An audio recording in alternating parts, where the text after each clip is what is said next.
Est-ce que tu savais que sans la peur, tu n'aurais pas pu regarder cette vidéo? Ça veut dire que tu n'aurais pas pu exister. En fait, la peur, ce n'est pas un défaut, mais c'est une construction qui a permis à nos ancêtres de pouvoir survivre.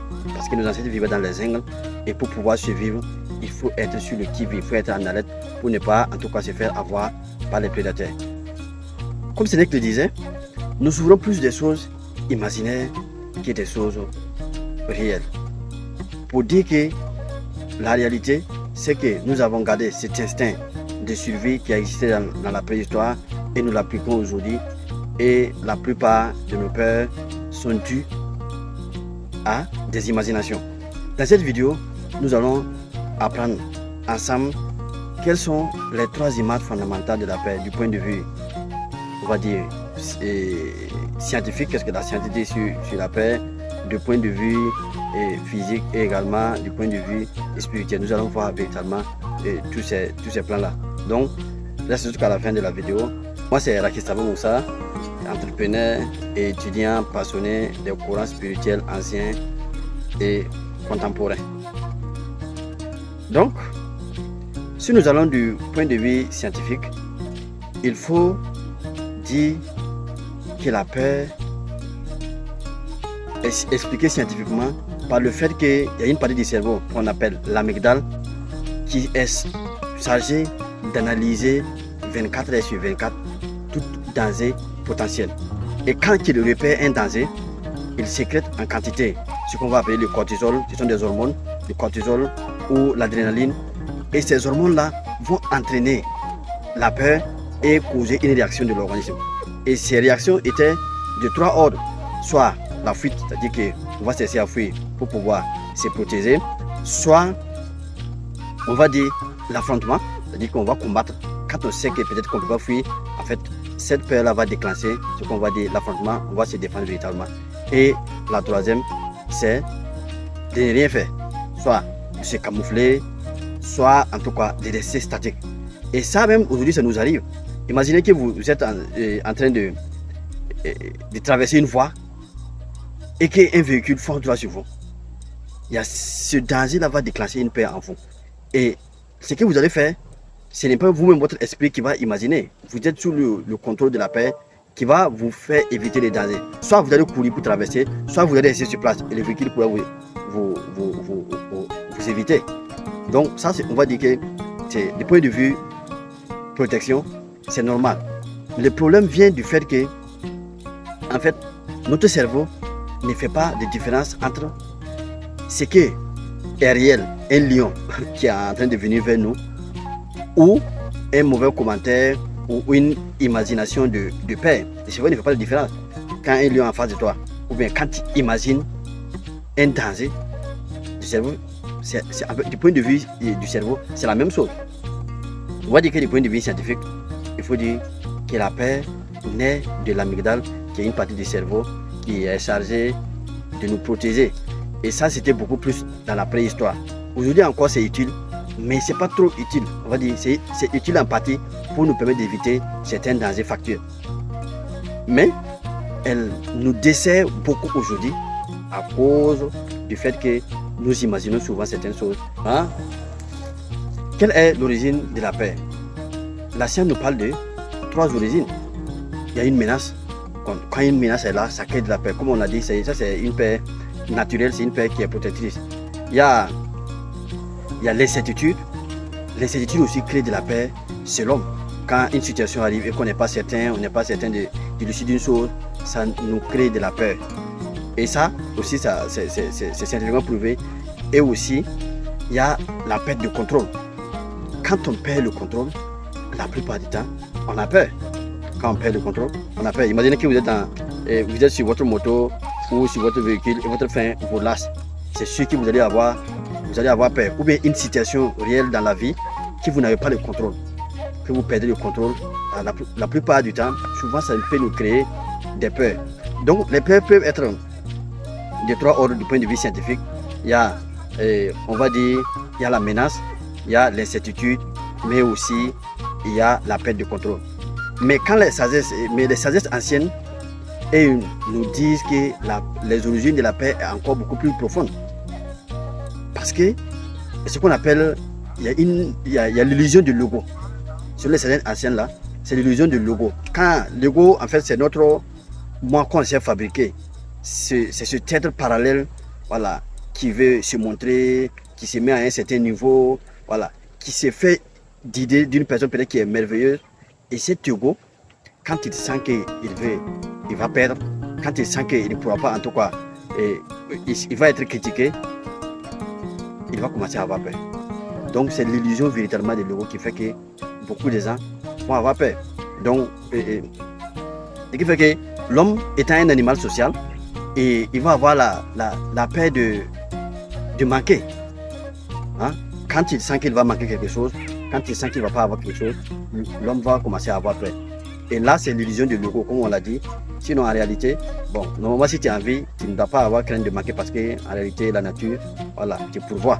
Donc, il y a la peur de manquer, il y a la peur de mourir, qui est une peur véritablement qui fait souffrir beaucoup de personnes. La peur de mourir. La mort, c'est quelque chose qui est, du point de vue physique, c'est quelque chose qui est inévitable. Voilà. La mort du corps physique, c'est quelque chose qui est inévitable. Donc, quelque chose que tu ne dois pas éviter, il n'y a pas véritablement de raison d'en avoir peur. Mais ce qui fait que les gens ont peur de la mort, la plupart du temps, c'est parce qu'en réalité, ils n'ont pas vécu. Ils n'ont pas donné un sens à leur vie. Ce qui fait que les gens ont peur véritablement de la mort parce qu'ils ont toujours espoir de mieux faire que ce qu'ils sont en train de faire actuellement. Et vous avez aussi la peur de ne pas être aimé, d'être rejeté. Comme le disait le grand poète mystique Rumi, le but, c'est de ne pas de trouver l'amour, mais en fait de trouver les barrières qu'on a construites contre l'amour. Parce que beaucoup de gens cherchent l'amour, or qu'ils ont construit des barrières contre l'amour. On va dire que voilà, les gens ne sont pas bons, voilà, si j'aime, est-ce qu'on ne va pas me trahir, est-ce que si je tombe amoureux, je ne vais pas perdre. Ça fait qu'en réalité, on s'est construit des barrières qui fait qu'on ne peut pas trouver l'amour véritable. Donc, c'est pour dire que la réalité, c'est que la peur est une illusion de notre ego parce que notre ego veut toujours avoir le contrôle. Quand on sent qu'on veut perdre le contrôle, l'ego refuse ça. Donc, ce qui fait que ça va nous créer la peur. Maintenant, voyons les trois grands types de peur. Le premier, c'est la peur physique. La peur physique, ça c'est, on va dire que c'est une peur qui est réelle. Quand une menace est présente, quand vous voyez un lion qui sort en face de vous, vous voyez un serpent, on va dire que c'est une menace qui est réelle. Un car fonce sur vous, ça c'est une menace qui est réelle. Ça c'est une peur, en tout cas physique. Et cette peur-là, elle est utile. Elle est utile, comme on l'a dit, pour pouvoir nous sauver, pour pouvoir nous aider à survivre. Nos grands-parents ont utilisé ça pour pouvoir survivre dans la brousse, dans la jungle. Sinon, nous n'allons pas pouvoir exister. L'autre type de peur, c'est, on va dire, les peurs imaginaires. On va dire que c'est les peurs imaginaires. Et 90% de nos peurs sont à ce niveau-là. Ce sont des peurs qui sont imaginaires.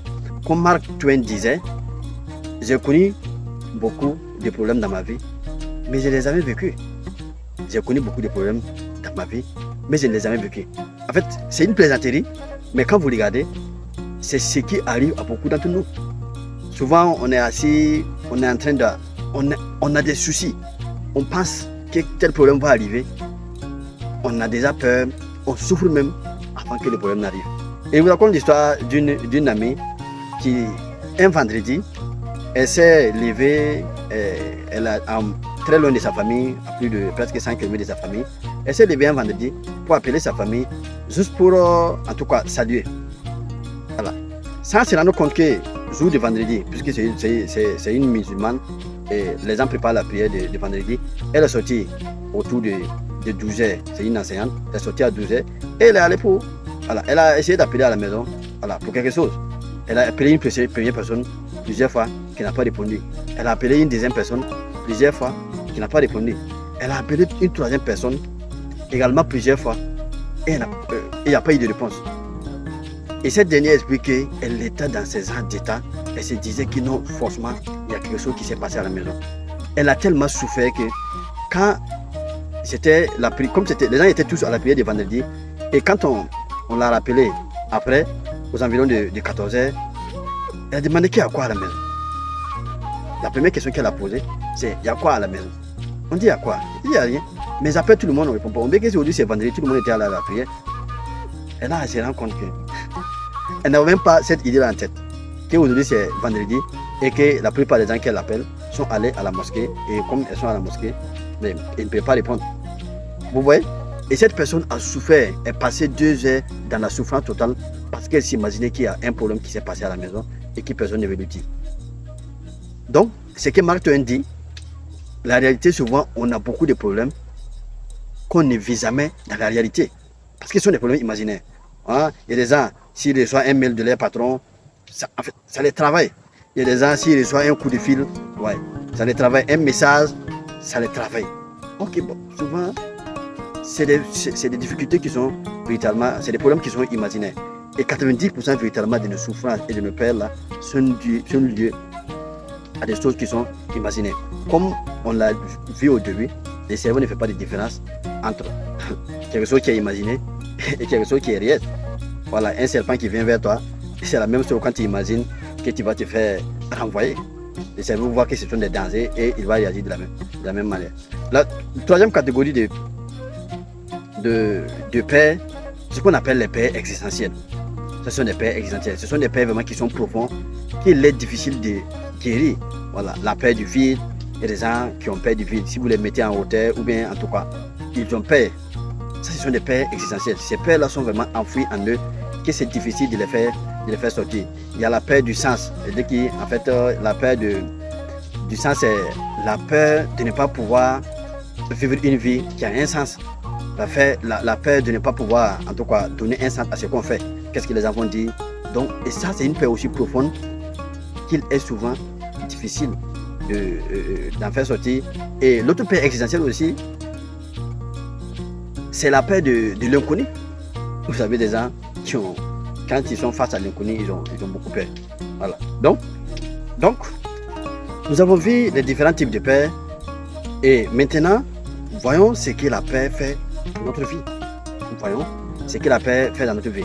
Il faut dire que la peur entraîne le rétrécissement de notre vie. La peur entraîne le rétrécissement de notre vie. Parce qu'à chaque fois qu'on a peur, la peur va rétrécir notre imagination. Ça va nous conduire du point de vue physique. Du point de vue physique, là, la peur va faire qu'on va avoir une fatigue chronique. On va avoir une rigidité mentale, c'est-à-dire que notre mental sera dur à tel point que voilà, et on ne peut pas bien imaginer. Et la peur aussi crée un blocage interne. La peur crée des blocages internes. C'est-à-dire que quand vous avez peur de quelque chose, c'est comme un blocage qui vous empêche de pouvoir arriver à un certain niveau. Donc, la peur, véritablement, crée un rétrécissement dans notre vie. À chaque fois que vous acceptez d'obéir à la peur et de ne pas agir, vos champs de possibilités se rétrécissent. Vous ne criez pas. Parce que si vous avez peur, si vous devez aller faire quelque chose et vous avez peur d'aller faire la chose, c'est-à-dire que ce qui va se passer, c'est quoi? C'est que la chose ne va pas se réaliser. Donc, ça veut dire que votre monde s'est rétréci. Votre monde s'est rétréci. Et comme Anaïs Nin le disait, votre monde s'est rétréci ou se développe proportionnellement à votre courage. Votre monde s'est rétréci ou se développe proportionnellement à votre courage. C'est-à-dire que si vous avez peur de quelque chose et que vous ayez le courage d'affronter cette peur-là, vous allez voir que votre monde va se développer. Mais si vous ressentez une certaine peur et vous essayez d'affronter cette peur-là, votre monde va se réfléchir. Donc ce qui veut dire que à chaque fois que vous prenez courage pour affronter une peur, pour dépasser une peur, votre monde va s'agrandir. Mais quand vous obéissez à votre peur, vous limitez par cette peur-là, votre monde devient petit. Donc il faut dire que le véritable danger de la peur, c'est qu'elle rétrécit nos champs de possibilités, elle rétrécit notre réalité, elle rend notre monde encore plus petit. Donc, comme vous avez vu tout au long de cette vidéo, et depuis l'origine, en tout cas scientifique de la peur, les types de peur, les conséquences de la peur, vous comprenez que nous devons d'avoir du courage. Il faut avoir du courage pour pouvoir véritablement affronter ces peurs. Comme le disait un penseur, le courage, ce n'est pas de ne pas avoir peur, mais c'est de savoir qu'il y a quelque chose de plus important que la peur. Hein? Le courage là, ce n'est pas de ne pas avoir peur, mais c'est de savoir qu'il y a quelque chose qui est plus important que la peur. C'est-à-dire que si vous êtes limité par la peur, vous n'allez pas pouvoir toucher à quelque chose qui est important par la peur. En réalité, il faut savoir que la peur, c'est une alerte. Quand vous atteignez un certain seuil, la peur va venir. Quand vous n'avez jamais fait quelque chose, votre peur va venir. Quand vous décidez de vous lancer dans quelque chose de nouveau, il va y avoir de la peur. Quand vous voulez commencer un projet, la peur va naître. En fait, quand la peur naît, ce n'est pas forcément mauvais. Ça veut dire que c'est un signal pour dire que vous avez atteint un certain seuil, vous avez atteint un certain niveau où vous voulez grimper d'un autre palier. Hein? Vous avez atteint un niveau de l'échelle et vous voulez grimper un autre palier pour pouvoir monter encore plus haut. C'est là que la peur revient. Donc, il faut dire que la peur, en réalité, c'est comme une alerte pour vous dire en tout cas que vous voulez grandir. Donc, si vous avez la peur, comme le penseur le dit là, il faut savoir qu'il y a quelque chose de plus important derrière cette peur. Et pour ça, il ne faut pas vous limiter. Il n'y a seulement là de conclure que vos choix puissent être guidés par vos espoirs et non par vos peurs. Vos choix puissent être guidés par vos espoirs et non par vos peurs.